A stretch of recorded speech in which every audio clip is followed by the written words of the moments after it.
said that before. I've seen, the fans on Facebook. They're different from the fans that are live. So I think that is so funny because they stop with the fans as far as their bipolarness because some matches are good or they cheer the bad guys and boo the good ones or whatever. So you can speak your mind, but I'd rather you speak it in a different way. Like you said, some matches are awesome. You know it's not. It's the same old crap. You know, we've seen Roman Reigns get beat up like 25,000 times. I mean, come on. You know it's not. Just, where's the this is bullshit chance? This sucks. Do something else. They need to do something else, man. It's just, because the fans, they're just, I feel like the WWE Universe is straight up brainwashed. Because a lot of the stuff that they cheer for, I'm like, okay, that's cool, I understand. But other stuff, I'm just like, they're just cheering just to do it, just because they can. And that's fair, but it's just, I don't know, they need to flip it up and do something different. What do you think about that? So, the reason this question came up is on Monday Night Raw a couple weeks ago.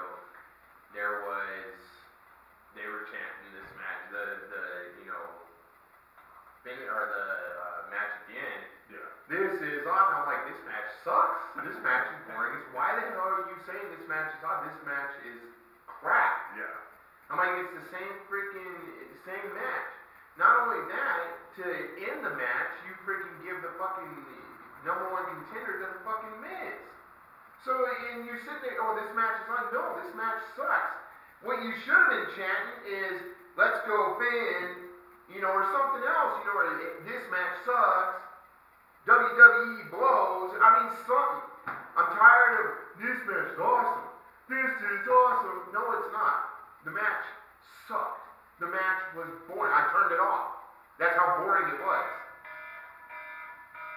Spoken like a true champ. Spoken like a true champ. Yeah, get that together because now the fans don't know what they're cheering for. It's kind of weird. But to the next question. Alright, so this one was kind of, a lot of people, like, I want to know why they're doing this. Okay, so why is WWE letting superstars do reporting for main events? This question is on SmackDown a couple weeks ago again. Dean Ambrose was walking around interviewing the 3 contenders that were in the fucking main event. Oh yeah, hey, so Finn, I'm Dean Ambrose. What do you think about this match? Are you gonna talk? Let's get this started. Okay, so the thing is I don't understand why they're having superstars do the reporting when they have actual reporters to do the reporting. Yeah. Dean Ambrose, if you want to do a reporting job, you go fucking quit WWE and become a reporter for WWE. That's what reporters are for. I understand they're trying to make it a funny gimmick, but it was stupid, especially with the whole, hey, Finn Balor, eat some carbs. Dude, Finn's fucking ripped more than Dean Ambrose, man. So why the hell you want him to fucking lose? Here, eat a donut. So it slows you down. Here. I mean, come on, man. That was kind of crap, dude. And the thing is, like, I saw him do it to, like, 1. I was like, oh, well, maybe, just because it's Dean Ambrose and Seth Rollins, it was going to be, funny, haha. Yeah. Then he, like, kept going. And kept going. I'm like, really? I mean, you're going to do all of them? I'm like, what the fuck? What do you got, man? No, I didn't see all of it. I ain't gonna lie. Because, these past few Raw and SmackDown, I've been fast forwarding all that. But, I mean, just take the fact that they had, The Miz and Dean Ambrose as a co-host or whatever. I mean, I guess, they went off and they got other jobs and stuff to do. But save that interview and stuff. This is why they did, going back to the previous podcast episodes we did.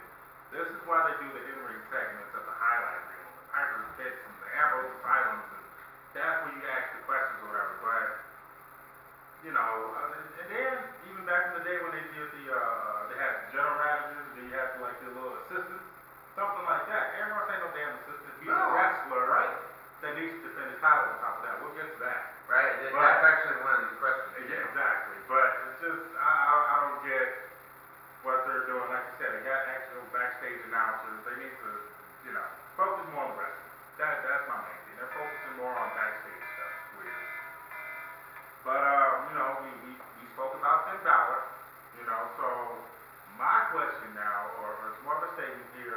Finn Balor needs to be champ. Now, I say this only because if you go back to him returning, you know, big announcement, I was like, okay, finally he's back. He was out for almost a year. Yeah, he was out for a while. 7, 8 months. Yeah. You know, that sucks to be out for a shoulder injury. And then you can see the tear. Yeah. I was like, yeah. So I don't know if they thought he brought himself back too early. Because if you look at it, he's doing squash jobber matches or 6-man matches. It's not with none of the big names. Right. So he did mention he wants to fight Brock for that belt.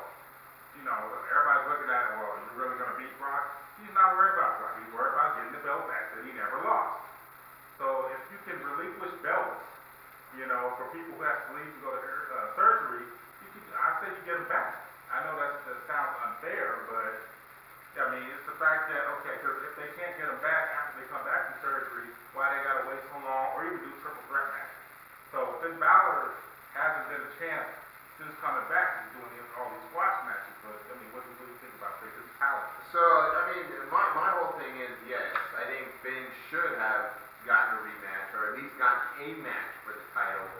On the fact is that, yeah, you know, Finn is a very talented wrestler. He did not lose the title. He did relinquish it, you know, but you're giving the title to other people. And, I mean, he came back and was like, oh, yeah, man, I want my title back. You know, I didn't really lose my title. I gave it up.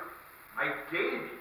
You know, so why, you know, I understand, like, payback was for payback, but why not sit there and have Finn Balor versus, you know, Brock Lesnar for the title? That would have been something that should have happened, not something that, oh, well, Finn, you're gonna just talk. You get to the biz, and then you're gonna kick him in the face. What the fuck? Why? Why? Brock was sitting at home, fucking get his ass in the goddamn ring. Have Finn go out there as the demon and be like, fuck you, bitch, now! And like I said, it goes back to that because I can see they relinquishing the belt because you can't defend it. What's Brock's excuse? Why right. He hasn't defended it. And he's not injured. Why does he get to sit at home? They're scared of him? I think that's what it is. I don't give a shit how intimidated you are. You're a champ. Be a champ. Show you're a champ. Braun Strowman strangles your ass. This is bad. But sorry. Alright, so we're gonna go on here. So this question kind of like keeps popping up in my mind constantly. You know, it's I see it more and more with WWE constantly doing this crap. So why is WWE giving the same superstars title shots? The same exact superstar. And this goes back to Finn Balor not getting his title shot. So what I'm talking about is Charlotte went from Raw to SmackDown. She had the Raw title, or the Raw Women's title. Now she's getting a shot for the SmackDown title, Backlash. Alexa Bliss went from SmackDown to Raw, getting a title shot. She has the title. It's like, why the fuck? So, I don't understand. You have tons of people that have talent, and you're jobbing them for freaking people that... Alexa Bliss, yeah, she has talent, but she's still green in the ring. She still takes that risk of injuring somebody pretty bad because she's not champion material yet. You know, and I understand that, you know, you want to push these people and you want to give them the shot they deserve and blah, blah, blah, but, okay, so here's what you should do then. If you want to give them the shot they deserve, bring in more titles, let them go after those titles. Actually, what I think WWE should do is I think they should bring in a women's tag team.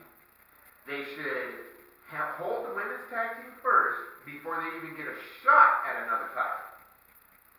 So then that gives them, and I think it should be a veteran and a newbie that hold the tag team title.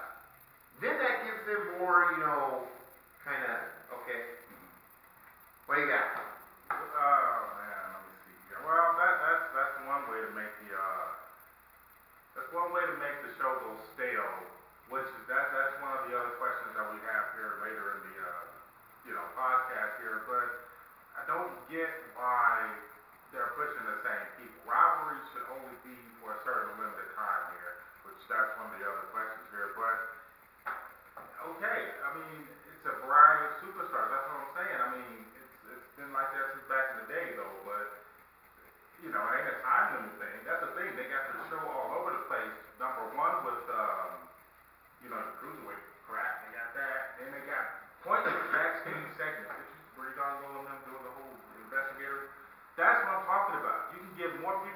to shine instead of doing all this pointless stuff so we don't have the same recycled matches for titles and for main events. We've seen the shit countless times, and it's very old, man. It really needs to get. It's getting ridiculous. It's been like that for years. I just don't know why everybody else is to just take a break or not do anything. But moving on, and this ties into this question here. So the question being, how many superstars have to get injured before they can give them a break? So that ties into that question only being is because this is a true statement here. If anybody, wrestling fans remember when Shane McMahon came back and he brought that up to Stephanie, you're overworking your superstars and that's why you ain't got nobody on the roster because everybody's injured. Okay. I don't know if this is a storyline or not. What is it? You got Braun Strowman and Roman Reigns. Both of them injured. They might be playing injured, but I'm sure they're pretty banged up from their little matches and stuff. Well, Braun Strowman's actually injured. That's what I'm saying. He's probably a big one. He can tough it out. But see, that's the thing with him. That's why he doesn't want them to take any type of medicines or prescriptions because he wants you to tough it out. Don't kill your people now. They're still working for you, man. Don't kill them. You want to get sued? So that's the thing. Even Cesaro, he still has tape on his shoulder from a year ago because he ain't fully healed. And they're working him more hard. So whenever you get that different gimmick as far as for a push, that means you're about to get more TV time. That's less of a break, and it's more, work on your whatever injury it is, and you're going to be a Kurt Angle and have to take time off the league. What do you think? So my whole thing is, I know that they're going to reamp Braun Strowman's, gimmick and what I guess he's going to be like this big monster guy, that nobody can really stop. But again, you're overworking your wrestlers. I mean, we seriously on SmackDown and Raw, we see the same wrestlers every single night, and the others are just sitting back there not doing anything. Getting paid. Right? Just getting paid. I mean, that's kind of crap. Why not bring other wrestlers out, and give the other wrestlers a break, sit back, and you know what, no, I'll set this one out tonight, man. We'll send somebody else out. But yeah, I mean, a lot of wrestlers that have left have talked about, it's unfair, and we're not getting the push that we're getting, blah, blah, blah. But, that's WWE for you, I guess. It's a creative team. They're getting pretty lazy, in my opinion, so they need to focus. Yeah. Alright, so, this one, I was kind of weird, I was really weird about this one. I'm like, what the fuck is going on here? So, it's why is WWE letting superstars make matches for #1 contenders? So, a couple weeks ago, you see Dean Ambrose in a fucking ring, pulls out his cell phone, hold on a second. Hey, Kurt, okay. Okay, guys, so it's a triple threat. What the fuck? First off, that's why you have the general manager. That's why you have it. For him to come out. Now, Kurt might have not been there, or he might have been busy or whatever. But that's kind of stupid. That's not funny. That's not funny. Oh, yeah, well, let's send Dean Ambrose out there and call Kurt Angle and, he can set up the match. Dude, what the fuck was that? Seriously, I'm sitting there watching, I'm like, did Dean Ambrose just really make a match? I'm like, what the hell just happened here? And I'm guessing that's why it played into the following Raw, where it was, Miz and Dean Ambrose, acting GMs. Well, that's fucking stupid. Even that Raw ended stupid. Why the hell are you getting your superstars to be fucking the GMs? That's why you hired a GM, to be the GM. Come on. What do you got, Mark? Well, I was going to say with them being the GM, because this is what was going to make me mad if they did. I was like, I hope they don't do the whole GM thing and not be in the match just because you're the GM. So I didn't like how, it doesn't matter if they were main event or not, they were still part of the show. So I could give them that for that. But, like you said, I agree with you on that. That's why they have assistants to general managers. I think Ambrose, in my book, he's up there with the Miz as far as overrated now. But I've always thought the Miz is overrated. But Ambrose, it's just, they're doing the whole mankind thing. Mankind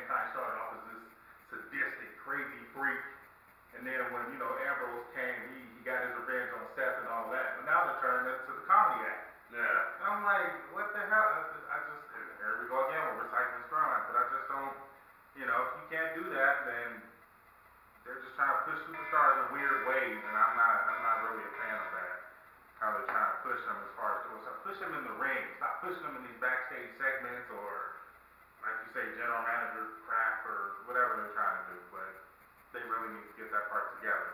So, for this next question here, which was kind of interesting because I read something else differently online, which nowadays for online you can never tell what's real and what's fake, but we just throw it out there because you never know.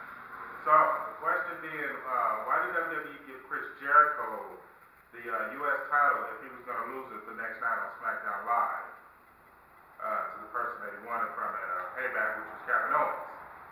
So, my thing with that was, it's a bittersweet because anybody knows WWE, you can kind of figure it out. Yeah. How they do stuff. Owens comes out with a new shirt, he changes his shirt, whatever, it's a new gimmick or whatever theme, whatever theme he's feeling. So I was like, they just gave him that Face of America and he loses the belt. I was like, that doesn't seem right. I was like, that's weird. So now I had to come up with another shirt or another little thing. So, I kind of figured he was going to get it back, but I guess that goes back to the question of, okay, did you give Jericho the belt the second time just to do it because he's a veteran, which is fine, but if that was the case, they should have did that for him the first time because that was the first time when he won it, he was a Grand Slam champion, which is years to come for him, but Right. what I read online is that he might not be gone from Fozzy as long as he was. That's another thing. People are going to like him because he reinvented himself with the list of Jericho and the drinking in and all that. But that, to me, it's getting old because he came back like 12,000 times already. And we got to have to fix this, but I want to know why they gave it to him a second time as well. Just maybe because he's a veteran. I don't know. What do you mean? So my whole thing is I know Chris Jericho is going on tour with Fozzy. I know that Fozzy interferes with SmackDown Live and, but so what I don't understand is why they gave it back to him when what they should have done is they should have gave it back to Chris Jericho and then gone to SmackDown and then that night had AJ Styles go for the title because AJ Styles is the #1 contender. And what you're kind of saying is, okay, so Chris, we're going to give you back the title at Payback because you got your payback, you won the title, and then AJ Styles, we're going to kind of put you in the back burner and push Kevin Owens to be #1 contender again. That's exactly what they did, and it's kind of stupid. You're fucking shit up. It's dumb. You didn't even give Chris, seriously, he had it, turned around and lost it. He was that right. Pretty much. WrestleMania. Pretty much. Alright, so, this one, like we said, Dean Ambrose, we would get back to you. So, We're back. Dean Ambrose, when are you going to defend the Intercontinental title? When? What's the next Raw pay-per-view coming up? I believe it is streamers. Is it? No. Money in the Bank. Is it? That's Raw pay-per-view? Really? Remember Rusev? No, that's No, Rusev SmackDown. SmackDown. I don't know.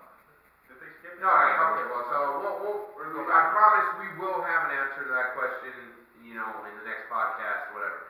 So, my whole thing is Dean Ambrose was on SmackDown. He went to Raw. They had Payback. He didn't defend it.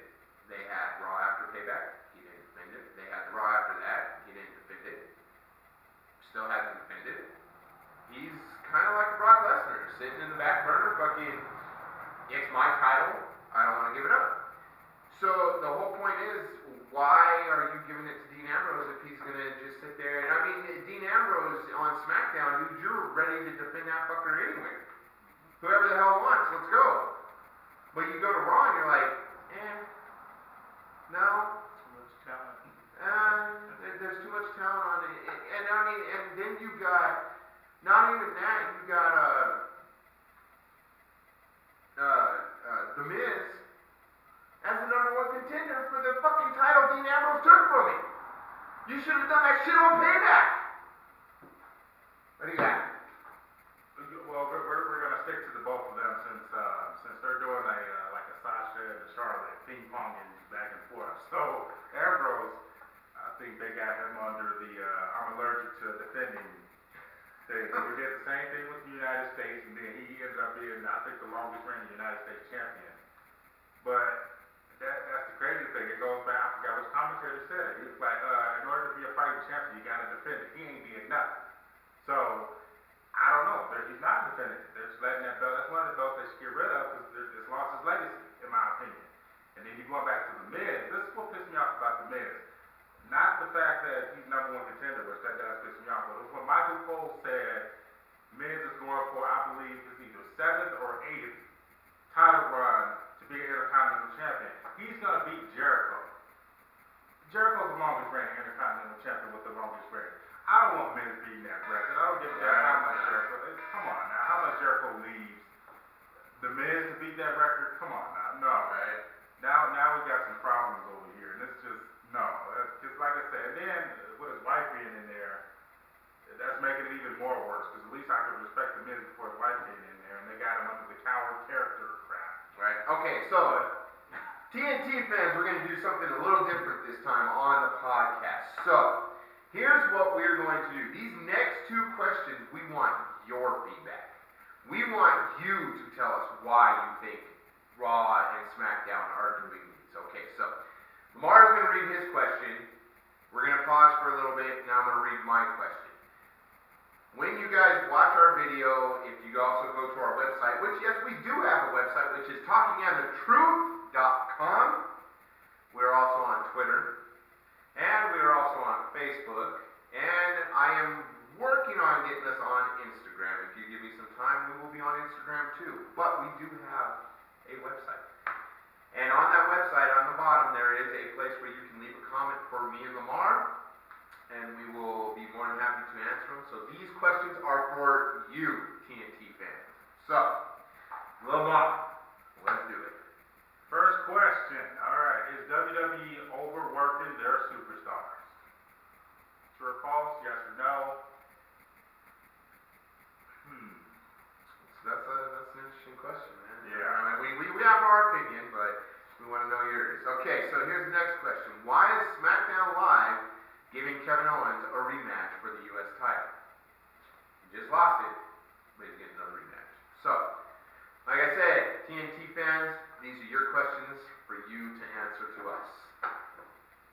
Okay, so let's go on with the next questions. All right, and as we say, we try to end the podcast on a good note, or at least what's going around in the wrestling world. So for this last question on my part here, pretty much made it up myself here, because this is just basically what's on my mind here. So, should the new generation superstars only fight new generation superstars? Now I'm going to start that off because it only happens in NXT. New and new. Yeah. That way you're only seeing 2 new people that you never seen fight before. And I only say that is because in SmackDown's next pay-per-view is Backlash. Who's in the main event? You got Jinder Mahal and Randy Orton.